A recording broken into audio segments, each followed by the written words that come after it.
നമ്മൾ ഇന്ന് ഈ വീഡിയോയിലൂടെ പരിശോധിക്കുന്നത് ഒപ്പോ F17 സീരീസിൽ പുറത്തിറക്കിയിരിക്കുന്ന ഏറ്റവും പുതിയ ഫോണായിട്ടുള്ള ഒപ്പോ F17 എന്ന ഫോണാണ്. നേരത്തെ തന്നെ ഒപ്പോ F17 Pro പുറത്തിറക്കിയിരുന്നു.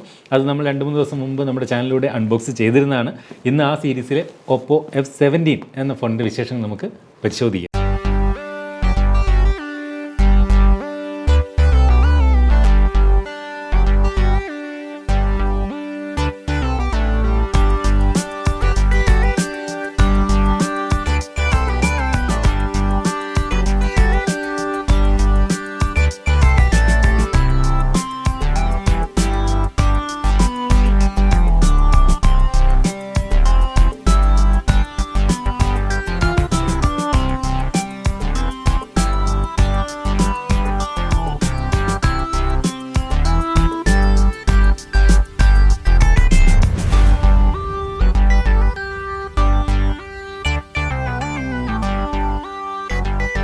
പുറത്ത് നല്ല മഴയുണ്ട്, കുറച്ച് ശബ്ദത്തിൻ്റെ ഒരു പ്രശ്നം അതുകൊണ്ടുണ്ടാവും, ക്ഷമിക്കുക.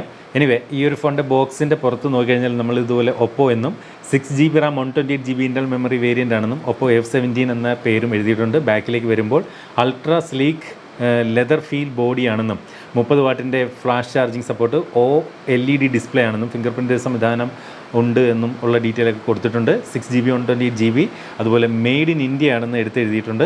ഇതിൻ്റെ കളർ ഡൈനാമിക് ഓറഞ്ച്. എനിവേ, നമുക്ക് ബോക്സ് അൺബോക്സ് ചെയ്യാം.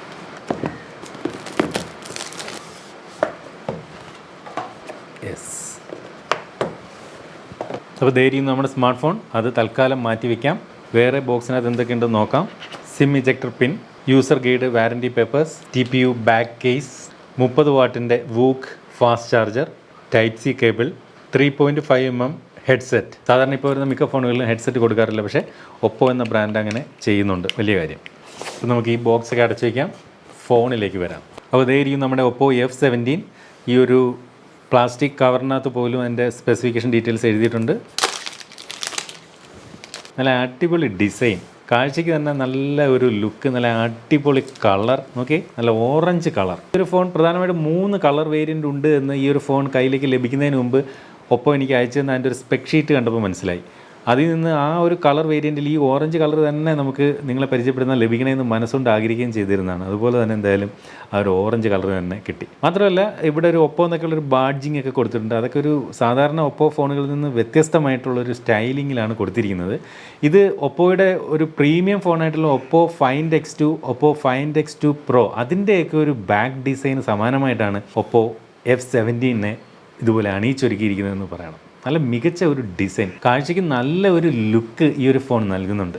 കിഡിലൻ ലുക്ക്, നല്ല രസമുണ്ട്. എനിക്ക് പേഴ്സണലി ഭയങ്കരമായിട്ട് ഇഷ്ടപ്പെട്ടു. എനിക്ക് ഇത്തരത്തിലുള്ള അട്രാക്റ്റീവ് കളറുള്ള ഫോണുകളോടൊരു വല്ലാത്ത ഇഷ്ടം കൂടുതലാണ്. മാത്രമല്ല, ഈ ഒരു ക്യാമറ മൊഡ്യൂളൊക്കെ നല്ല രസമുണ്ട്. അത് ഒപ്പോ F17 Proയിലും ഏകദേശം ഇതുപോലെ ഒരു ക്യാമറ മൊഡ്യൂൾ ഡിസൈൻ ആയിരുന്നു. നമ്മുടെ ഐഫോണിൻ്റെയൊക്കെ ഒരു ക്യാമറ കൊടുത്തിരിക്കുന്നത് പോലെ ഏകദേശം അതുപോലെയൊക്കെയുള്ളൊരു ഡിസൈനാണ് കൊടുത്തിരിക്കുന്നത്. ഇവിടെ ഒരു LED ഫ്ലാഷ് ലൈറ്റ് കൊടുത്തിട്ടുണ്ട്. 4 ക്യാമറകളാണ് ഈ ഒരു മൊഡ്യൂൾ കൊടുത്തിരിക്കുന്നത്.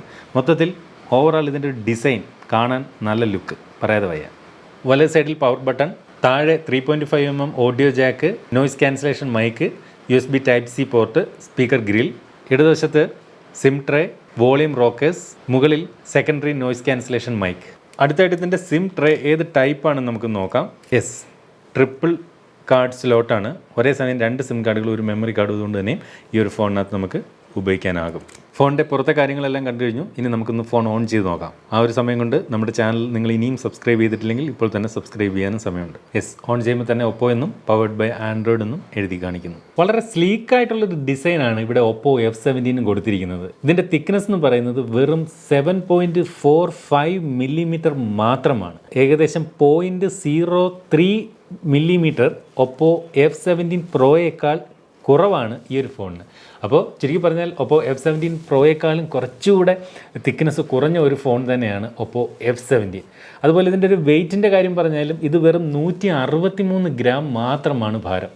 ഒപ്പോ F17 Pro വന്നിട്ട് 164 ഗ്രാം ആയിരുന്നു. അപ്പോൾ ഒപ്പോ F17 Proയേക്കാളും 1 ഗ്രാം ഭാരം കുറവാണ് ഇവിടെ ഒപ്പോ F17. ചുരുക്കി പറഞ്ഞാൽ ഒപ്പോ F17 Proയേക്കാൾ കുറച്ചുകൂടി കനം കുറഞ്ഞതും വെയിറ്റ് കുറഞ്ഞതുമായിട്ടുള്ളൊരു സ്മാർട്ട് ഫോണാണ്. മൊത്തത്തിൽ നമുക്കൊരു ഇൻ ഹാൻഡ് ഫീലൊക്കെ പറഞ്ഞു കഴിഞ്ഞാൽ നല്ല ഒരു ഫിനിഷ് ഈ ഒരു ഫോണിന് നൽകിയിട്ടുണ്ട്. ഞാൻ പറഞ്ഞില്ലേ, ബാക്ക് സൈഡ് കണ്ടു കഴിഞ്ഞാൽ ലെതർ ആണെന്നേ തോന്നും. ഇത് ഒറിജിനൽ ലെതർ അല്ല, ഫോൾസ് ലെതറാണ്. പക്ഷേ നല്ലൊരു പ്രീമിയം ലുക്ക് ഈ ഒരു ഫോണിന് നൽകിയിട്ടുണ്ട്. ഒപ്പോയുടെ ഹയർ എൻഡ് ഫോണായിട്ടുള്ള 5X2 ഒരു ഡിസൈനാണ് ഇവിടെ ഒപ്പോ F17 കൊടുത്തിരിക്കുന്നത്. എനിക്ക് പേഴ്സണലായിട്ട് ഒപ്പോ F17 പ്രോയേക്കാളും കുറച്ചുകൂടി ഡിസൈൻ വൈസ് എനിക്ക് ഇഷ്ടപ്പെട്ടത് ഒപ്പോ F17 ആണ്. ഇതിൻ്റെ ഒരു ബാക്ക് സൈഡ് കാണാനുള്ള ആ ഒരു ഭംഗി, അത് ഒപ്പോ F17 തന്നെയാണ് മുന്നിൽ നിൽക്കുന്നതെന്ന് പറയാതെ വയ്യ. നമ്മൾ ഈ ഒരു ഫോൺ കയ്യിലൊക്കെ പിടിച്ചു കഴിഞ്ഞാലേ നല്ല ഒരു ഹാൻഡിൽ ചെയ്യാനായിട്ട് വളരെ ഈസി ആയിട്ടുള്ളൊരു ഫോണാണ്. കണ്ടില്ലേ, വളരെ കനം കുറഞ്ഞ് ഭയങ്കര സൈസൊന്നുമില്ല, കയ്യിൽ ഒതുങ്ങി നിൽക്കുന്ന ഒരു സൈസ് മാത്രമാണ് ഒപ്പോ F17 നൽകിയിരിക്കുന്നത്. അടുത്തതായിട്ട് ഈ ഒരു ഫോണിൻ്റെ ഡിസ്പ്ലേയെക്കുറിച്ച് പറഞ്ഞാൽ 6.44 ഇഞ്ചിൻ്റെ ഫുൾ HD OLED ഡിസ്പ്ലേ ആണ് ഈ ഒരു ഫോണിനകത്ത് നൽകിയിരിക്കുന്നത്. LED ഡിസ്പ്ലേ, LCD അല്ല. അതുകൊണ്ട് തന്നെ അതിൻ്റേതായിട്ടുള്ളൊരു ക്വാളിറ്റി നമുക്ക് ഈ ഒരു ഫോണിൻ്റെ ഡിസ്പ്ലേയിലേക്ക് നോക്കിയാൽ കാണാനുമുണ്ട്. 408 PP ആണ് ഇതിൻ്റെ ഒരു പിക്സൽ ഡെൻസിറ്റി. അതുപോലെ ഈ ഒരു ഫോണിൻ്റെ ബെസലുകളെക്കുറിച്ച് പറഞ്ഞാൽ ഈ ഒരു 3 സൈഡിലുമുള്ള ബെസലുകൾ വളരെ തിന്നാണ്, ഒരു ബെസൽലെസ് ഫീലിംഗ് തന്നെ കിട്ടുന്നുണ്ട്. എന്നാൽ ചിഹ്നെന്നറിയപ്പെടുന്ന താഴ്ഭാഗം ആവറേജ് സൈസ് മാത്രം, അതും ഒരുപാട് കനമൊന്നുമില്ല, ആവറേജ് സൈസ് മാത്രമാണ് ആ ഒരു ബെസലിനുള്ളത്. മൊത്തത്തിലൊരു ബെസൽലെസ് അനുഭവം. അതുപോലെ ഫോണിൻ്റെ ഫ്രണ്ട് ക്യാമറ ഇത്തരത്തിൽ ഡിസ്പ്ലേയിൽ ഒരു വാട്ടർ ഡ്രോപ്പ് നോച്ചായിട്ടാണ് ഇവിടെ നൽകിയിരിക്കുന്നത്. അതൊരു അല്പം പഴയ ഡിസൈൻ അല്ലേ എന്ന് തോന്നിപ്പോകുന്നുണ്ട്. കാരണം ഇന്ന് വരുന്ന മിക്ക ഫോണുകളിലും ഫ്രണ്ട് ക്യാമറ പഞ്ച് ഹോളിൽ ഡിസ്പ്ലേയിൽ തന്നെ ചെറിയ ഒരു സൈസിലാണ് നൽകുന്നത്. പക്ഷേ ഇവിടെ വാട്ടർ ഡ്രോപ്പ് നോച്ചിലാണ് ക്യാമറ. ഈ ഒരു ഫോണിൻ്റെ ഓപ്പറേറ്റിംഗ് സിസ്റ്റം സൈഡിലേക്ക് വന്നു കഴിഞ്ഞാൽ ഒപ്പോയുടെ സ്വന്തം യൂസർ ഇൻ്റർഫേസ് ആയിട്ടുള്ള കളർ OS 7.2 ഈ ഒരു ഫോൺ പ്രവർത്തിക്കുന്നത്. ആൻഡ്രോയിഡ് 10 അധിഷ്ഠിതമായിട്ടാണ് കളർ OS 7.2. ഈ ഒരു ഫോണിൽ ഇൻസ്റ്റാൾ ചെയ്തിരിക്കുന്ന ആപ്ലിക്കേഷനുകളെ കുറിച്ച് പറഞ്ഞാൽ കുറച്ച് അനാവശ്യമായിട്ടുള്ള ആപ്ലിക്കേഷനുകൾ കാണുന്നുണ്ട്. ഇതിനകത്ത് WPS ഓഫീസ്, അതുപോലെ ഒപ്പോയുടെ കുറച്ച് ആപ്ലിക്കേഷനുകൾ, ഗൂഗിളിൻ്റെ കുറേ ആപ്ലിക്കേഷൻ, അങ്ങനെ കുറേ ആപ്ലിക്കേഷൻ, ഉദാഹരണത്തിന് ഗൂഗിൾ ഡിയോ ഒക്കെ ഡിഫോൾട്ടായിട്ട് ഇതിനകത്ത് കാണുന്നുണ്ട്.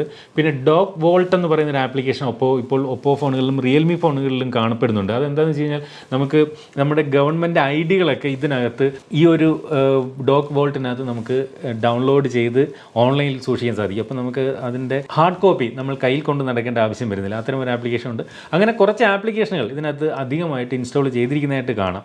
അനാവശ്യമായിട്ടുള്ള ആപ്ലിക്കേഷനുകൾ നമുക്കിതുപോലെ ലോങ് പ്രസ് ചെയ്ത് അൺഇൻസ്റ്റാൾ ചെയ്യാൻ സാധിക്കുന്നുമുണ്ട്. അടുത്തതായിട്ട് ഈ ഒരു ഫോണിൻ്റെ സെക്യൂരിറ്റി ഫീച്ചേഴ്സാണ്. അതായത് ഫിംഗർ പ്രിൻറ്റും ഫേസ് അൺലോക്കും. ഈ ഒരു ഫോണിൻ്റെ ഫിംഗർ പ്രിൻറ്റ് സംവിധാനം ഫോണിൻ്റെ ഡിസ്പ്ലേയിൽ തന്നെയാണ് നൽകിയിരിക്കുന്നത്. ഇൻ ഡിസ്പ്ലേ ഫിംഗർ പ്രിൻറ്റ് സംവിധാനം. എനിവേ, നമുക്ക് ഫിംഗർ പ്രിൻറ്റും ഫേസ് അൺലോക്കും എത്രത്തോളം ഫാസ്റ്റായിട്ട് പ്രവർത്തിക്കുന്നുവെന്ന് ഒന്ന് പരിശോധിക്കാം. ആദ്യം ഫിംഗർ പ്രിൻറ്റ്.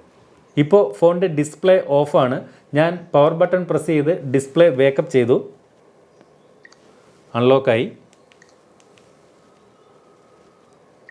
യെസ്, അവിടെ ആ ഒരു അനിമേഷൻ കാണുന്നുണ്ട്. അതിൻ്റേതായിട്ടുള്ള ഒരു ഡിലേ വരുന്നുണ്ട് ഫിംഗർ പ്രിൻ്റ് അൺലോക്ക് ആകാനായിട്ട്. അപ്പോൾ ഒരു മീഡിയം സ്പീഡ് പറഞ്ഞാൽ മതി ഫിംഗർ പ്രിൻറ്റിന്. അടുത്തത് ഫേസ് അൺലോക്ക്. ഇപ്പോൾ ഡിസ്പ്ലേ ഓഫാണ്. ഡിസ്പ്ലേ ഞാൻ വേക്കപ്പ് ചെയ്തു. Yes yes. അപ്പോൾ മൊത്തത്തിൽ ഫിംഗർ പ്രിൻറ്റിനെ പറ്റിയും ഫേസ് അൺലോക്കിനെ കുറിച്ചും പറഞ്ഞാൽ ഫിംഗർ പ്രിൻറ്റ് ആ ഒരു അനിമേഷൻ്റെ കാര്യത്തിൽ ഒരു അല്പം സ്ലോ കാണിക്കുന്നുണ്ട്. പക്ഷേ ഫേസ് അൺലോക്ക് നല്ല ഫാസ്റ്റായിട്ട് വർക്ക് ചെയ്യുന്നുണ്ട്. അടുത്തായിട്ട് ഈ ഒരു ഫോണിനകത്തുള്ള പ്രധാനപ്പെട്ട മറ്റ് ഫീച്ചറുകൾ എന്തൊക്കെയെന്ന് ചോദിച്ചു കഴിഞ്ഞാൽ ഇതൊരു ഡ്യുവൽ 4G സപ്പോർട്ടുള്ള ഫോണാണ്. അതായത് 2 സിം കാർഡുകളും നമുക്ക് 4G വോൾട്ടേജ് സപ്പോർട്ടുള്ള സിം കാർഡുകൾ ഒരേ സമയം ഉപയോഗിക്കാൻ സാധിക്കും. റേഞ്ച് ഇല്ലാത്ത സ്ഥലത്ത് പോലും വൈഫൈ കണക്ടിവിറ്റി ഉണ്ടെങ്കിൽ നമ്മുടെ സിം കാർഡിലെ നമ്പർ ഉപയോഗിച്ചുകൊണ്ട് തന്നെ കോൾ ചെയ്യാൻ സാധിക്കുന്ന വൈഫൈ ഫീച്ചർ ഈ ഒരു ഫോണിനകത്ത് നൽകിയിട്ടുണ്ട്. അതുപോലെ ബ്ലൂടൂത്ത് വെർഷൻ 5 ആണ് ഇതിനകത്ത് നൽകിയിരിക്കുന്നത്. വൈഫൈ 5 വെർഷനാണ് ഇതിനകത്ത് നൽകിയിരിക്കുന്നത്. അതുപോലെ വൈഡ് വൈൻ L1 സപ്പോർട്ട് ഈ ഒരു ഫോണിനകത്ത് നൽകിയിട്ടുണ്ട്. അതുകൊണ്ട് തന്നെയും നെറ്റ്ഫ്ലിക്സ് പോലെയുള്ള ഓൺലൈൻ സ്ട്രീമിംഗ് സൈറ്റുകളിൽ നിന്നും കണ്ടന്റുകൾ HDയിൽ തന്നെ നമുക്ക് ഇതിനകത്ത് ആസ്വദിക്കാൻ സാധിക്കും. ക്യാമറ ടു API സപ്പോർട്ട് നൽകിയിട്ടുണ്ട്. അതുകൊണ്ട് തന്നെ ഈ ഒരു ഫോണിൻ്റെ ഡിഫോൾട്ട് ക്യാമറ ആപ്ലിക്കേഷൻ മാറ്റി നമുക്ക് ഗൂഗിൾ ക്യാം ഇൻസ്റ്റാൾ ചെയ്ത് കുറച്ചുകൂടി മനോഹരമായിട്ടുള്ള ഫോട്ടോകൾ വേണമെങ്കിൽ എടുക്കാൻ സാധിക്കും. അടുത്തതായിട്ട് ഈ ഒരു ഫോണിൻ്റെ ഓഡിയോ വീഡിയോ ക്വാളിറ്റിയാണ് നമുക്ക് ചെക്ക് ചെയ്യേണ്ടത്. ആദ്യം ഓഡിയോ ക്വാളിറ്റി ഒന്ന് ചെക്ക് ചെയ്യാം. നല്ല വോളിയം തന്നെയാണ് ഈ ഒരു ഫോൺ നൽകിയിരിക്കുന്നത്. മികച്ച സൗണ്ട് ക്വാളിറ്റി ഉണ്ട്.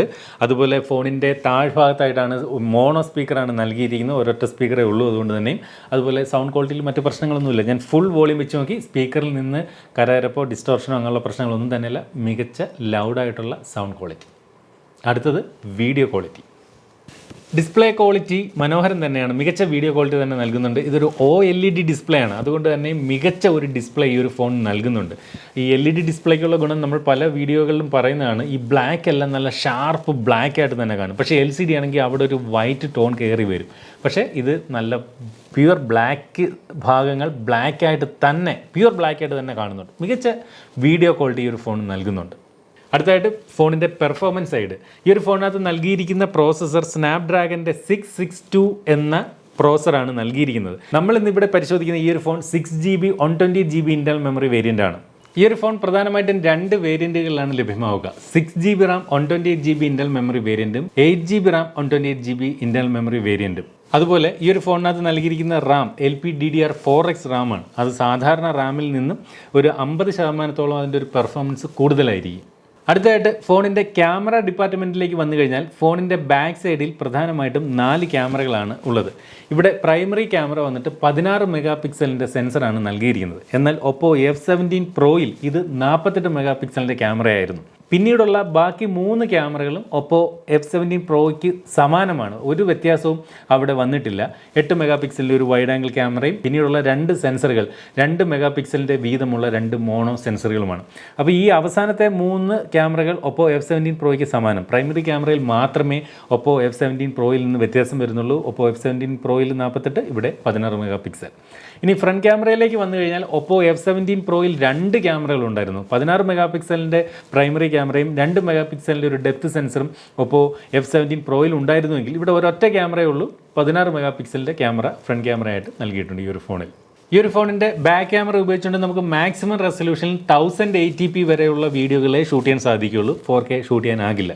അടുത്തതായിട്ട് ഫോണിൻ്റെ ബാറ്ററി സൈഡ്. 4015 mAhൻ്റെ ബാറ്ററിയാണ് ഈ ഒരു ഫോണിനകത്ത് നൽകിയിരിക്കുന്നത്. അത് ഒപ്പോ F17 പ്രോയിലും ഏകദേശം സെയിം തന്നെയായിരുന്നു. അതുപോലെ ചാർജ് ചെയ്യാനുള്ള ചാർജറും ഒപ്പോ F17 പ്രോയിലേതിൽ സമാനമായിട്ടുള്ള ചാർജറാണ് ഇവിടെയും കൊടുത്തിരിക്കുന്നത്. 30 വാട്ടിൻ്റെ വൂക്ക് 4 ഫ്ലാഷ് ചാർജറാണ് ഈ ഒരു ഫോണിനകത്ത് നൽകിയിരിക്കുന്നത്. വെറും 55 മിനിറ്റ് ചാർജ് ചെയ്താൽ തന്നെ ഈ ഒരു ഫോൺ 100% ചാർജ് ചെയ്യാൻ സാധിക്കുമെന്ന് ഒപ്പോ അവകാശപ്പെടുന്നുണ്ട്. അതുപോലെ വെറും 30 മിനിറ്റ് ചാർജ് ചെയ്താൽ 72% ബാറ്ററി ചാർജിലേക്ക് ഈ ഒരു ഫോൺ എത്തിക്കാനും സാധിക്കുമെന്ന് ഒപ്പോ പറയുന്നുണ്ട്. അടുത്തതായിട്ട് ഈ ഒരു ഫോൺ ലഭ്യമാകുന്ന വ്യത്യസ്ത കളറുകളാണ് navy blue, classic silver and dynamic orange. നമ്മൾ ഇന്നിവിടെ പരിചയപ്പെടുന്നത് ഡൈനാമിക് ഓറഞ്ച് എന്ന കളറിൽപ്പെടുന്ന കളർ വേരിയൻ്റ് ആണ്. ഞാൻ നേരത്തെ പറഞ്ഞ പോലെ ഈ നേവി ബ്ലൂയിലും ക്ലാസിക് സിൽവറിലും എനിക്ക് കൂടുതൽ ഇഷ്ടപ്പെട്ടത് ഈ ഒരു ഡൈനാമിക് ഓറഞ്ച് എന്ന കളർ തന്നെയാണ്. ഇത് കഴിഞ്ഞാൽ പിന്നീട് എനിക്ക് ഏറ്റവും കൂടുതൽ ഇഷ്ടപ്പെട്ടത് ക്ലാസിക് സിൽവർ എന്ന് പറയുന്ന കളറാണ്. അതിനകത്ത് കുറച്ച് പാറ്റേണുകൾ കൂടി കാണാൻ സാധിക്കുന്നുണ്ട്. അതും മനോഹരമായിട്ടുള്ളൊരു കളറാണ്. എന്ന് വെച്ച് നേവി ബ്ലൂ എന്ന കളർ കൊള്ളില്ല എന്നർത്ഥമില്ല. അടുത്തതായിട്ട് ഈ ഒരു ഫോണിൻ്റെ പ്രൈസിംഗ് ആണ് ഏവരും കാത്തിരിക്കുന്നത്. ഈ ഫോണിൻ്റെ പ്രൈസിങ്ങിനെ കുറിച്ച് പറഞ്ഞാൽ ഞാൻ നേരത്തെ പറഞ്ഞ പോലെ 2 വേരിയൻറ്റിലാണ് ഈ ഒരു ഫോൺ ലഭ്യമാവുക. 6GB RAM 128GB internal memory variant, ഇതിൻ്റെ വില 17,990 രൂപയും. അതുപോലെ 8GB RAM 128GB internal memory variant, ഇതിൻ്റെ വില 19,990 രൂപയുമാണ്. അപ്പോൾ ഈ ഒരു ഫോൺ കുറച്ച് സമയം ഞാൻ ഈ ഒരു അൺബോക്സിങ്ങിൻ്റെ ഭാഗമായിട്ട് എൻ്റെ കയ്യിലിരുന്നപ്പോൾ എനിക്ക് ഇതിനകത്ത് പ്രധാനമായിട്ടും തോന്നിയ ഹൈലൈറ്റ്, കൂടുതൽ ഡീറ്റെയിൽ പറയുകയാണെങ്കിൽ ഓർക്കുക ഇതിൻ്റെ റിവ്യൂവിലേക്ക് നമ്മൾ കടക്കേണ്ടതുണ്ട്. ജസ്റ്റ് ഞാനൊരു ഫസ്റ്റ് ഇംപ്രഷൻ പറയുകയാണ്, ഇതിൻ്റെ ഡിസൈൻ മികച്ച ഡിസൈൻ തന്നെയാണ്, ഒരു രക്ഷയില്ല കേട്ടോ, പറയാതിരിക്കാൻ വയ്യ. അപ്പോൾ ഒരു ഗുഡ് ലുക്കിംഗ് ഫോൺ എന്നുള്ള ഒരു ഖ്യാതി ഒപ്പോ F17 അവകാശപ്പെടുന്നുണ്ട്.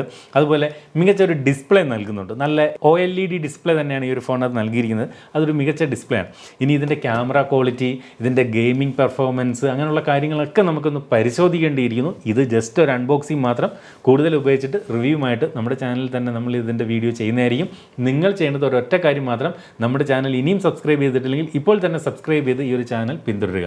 അപ്പോൾ ഇതുപോലെ മനോഹരമായ മറ്റൊരു വീഡിയോയിൽ വീണ്ടും കാണുന്ന പ്രതീക്ഷയോടെ സ്റ്റേ സേഫ്. ബൈ.